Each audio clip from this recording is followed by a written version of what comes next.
नमस्कार, मैं पीयूष राय राम गुलाम राय YouTube channel पे एक बार फिर से आपका स्वागत करता हूँ। अभी पिछले वीडियो में हमने आपसे वादा किया था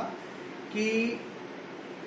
पावलाव के क्लासिकल कंडीशनिंग को समर्थन देने के लिए वाटसन एवं उसकी पत्नी रेनर ने भी मानव पे एक प्रयोग किया और उनके उस सिद्धांत को समर्थन दिया और ये दावा किया कि प्रत्येक तरह का अधिगम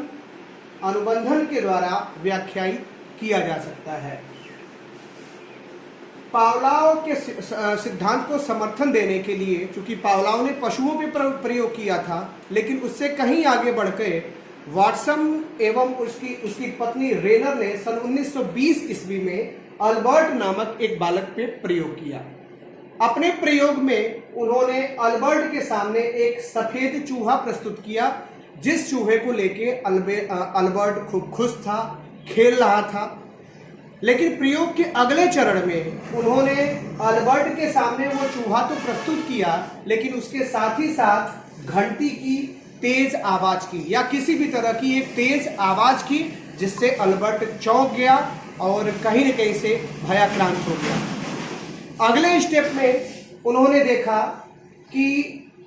जब हम कई बार इस प्रयास को दोहराते हैं, यानी घंटी की आवाज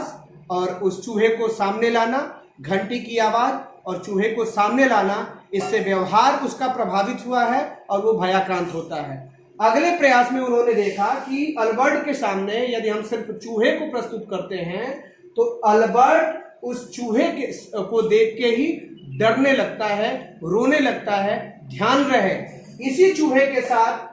प्रथम चरण जो था वहां पे अल्बर्ट खेल रहा था, लेकिन इस अनुबंधन के उपरांत वह इस चूहे को देख के डरने लगता है। यही नहीं, अल्बर्ट इससे समानता रखने वाले जीव सफेद खरगोश या सफेद रोमेदार कोट को पहने किसी व्यक्ति को देख के भी रोने लगता है और इसको वाटसन और रेनर ने संज्ञा दी सामान्यीकरण की। अर्थात इस सफेद खरगोश या सफेद रोमेदार कोट को देखने से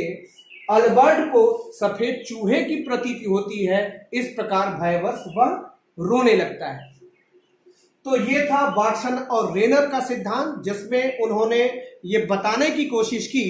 कि व्यक्ति अनुबंधन के द्वारा ही सीखता है। अब ध्यान दें कि चूंकि जो पावलाव का प्रयोग था उसमें पावलाव ने ये बताने की कोशिश की कि व्यक्ति अनुबंधन के द्वारा सीखता है, और उन्होंने जो अनुबंधन किया था वो घंटी की आवाज का लार स्त्राव के साथ किया था। फलस्वरूप जो कुत्ता था वो ये सीख गया कि घंटी का बजना भोजन आने का संकेत है, इसी कारण वह लार स्त्राव करने लगता है। जबकि इस प्रयोग में चूहे का आना उस भय वाली आवाज या तीव्र आवाज के आने का संकेत है, ऐसा अल्बर्ट ने सीख लिया था। इस प्रकार इस सफेद चूहे को देख के वो डरने लगा। अब बात करें कि यहाँ पे क्या यूसीएस है और क्या यूसीआर है, क्या सीएस है और क्या सीआर है। इस प्रयोग में देखा जाए तो यूसीएस की भूमिका ये घंटी की तेज आवाज निभा रही है, क्योंकि घंटी की तेज आवाज के होने पे एक छोटे बच्चे का रोना स्वाभाविक है। उस प्रयोग में क्या था, भूखे व्यक्ति के सामने भोजन के आने पे लार स्राव का होना स्वाभाविक है, और यहाँ पे घंटी की तेज आवाज या ध्वनि, जिसको हम यूसीएस की संज्ञा दे रहे हैं, इसकी प्रस्तुति पे उस अल्बर्ट नामक बच्चे का भय यूसीआर कहलाएगा, अर्थात वो एक स्वाभाविक अनुक्रिया है। लेकिन जब हम इस घंटी की तेज आवाज के साथ इस सफेद चूहे को भी प्रस्तुत करने लगते हैं, तो वो सफेद चूहा जिसके साथ अल्बर्ट खेला करता था, उस सफेद चूहे को देखने के बाद वो यहाँ पे भयाक्रांत होके रोने लग रहा है। तो इस प्रकार ये जो सफेद चूहा है, ये सफेद चूहा